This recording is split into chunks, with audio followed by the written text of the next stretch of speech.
చూసుకుంటాం. అర్థం ఏం చేస్తుంది? ఉన్నతులను చూపించింది. కానీ మొక్క చిన్న మచ్చంటే అర్థం కడుగుద్దా? కడదు. ఏం చేస్తాం? మనమే కడుక్కోవాలి. ఈ యొక్క ధర్మశాస్త్రం కూడా అలాంటిది.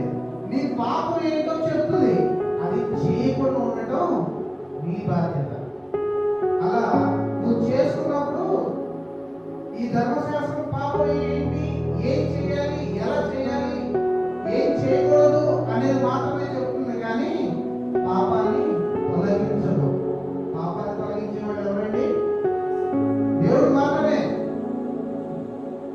ఇంకో ఉదాహరణ చెప్తాను. ఇప్పుడు మనం ఈ రెగ్యులర్ హాస్పిటల్ వెళ్తూ ఉంటాం కదా, మీరు డాక్టర్ దగ్గరికి వెళ్ళి డాక్టర్ ఎక్స్రే నీకు ఎందుకు జరిగిందమ్మా అని నీకు ఎక్స్రే రాస్తున్నాను అంటాడు.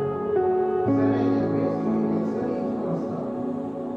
ఎక్స్రే చూసిన తర్వాత నీకు ఇది ప్రాబ్లం అని చెప్పడంతోనే నీ ప్రాబ్లం తగ్గిపోద్దా? దానికి మెడిసిన్ ఇస్తారు. ఇక్కడ దేవుడే ఆ మెడిసిన్. ఆ మెడిసిన్ నువ్వు వాడితేనే నీకు ఏ నొప్పన్నా దూరం అవుతుంది, ఏ ఇబ్బంది అయినా తొలగిపోతాయి. కాబట్టి మోషే ఇచ్చిన ధర్మశాస్త్రము కేవలము మనకు ఒక రూల్స్ పట్టిక.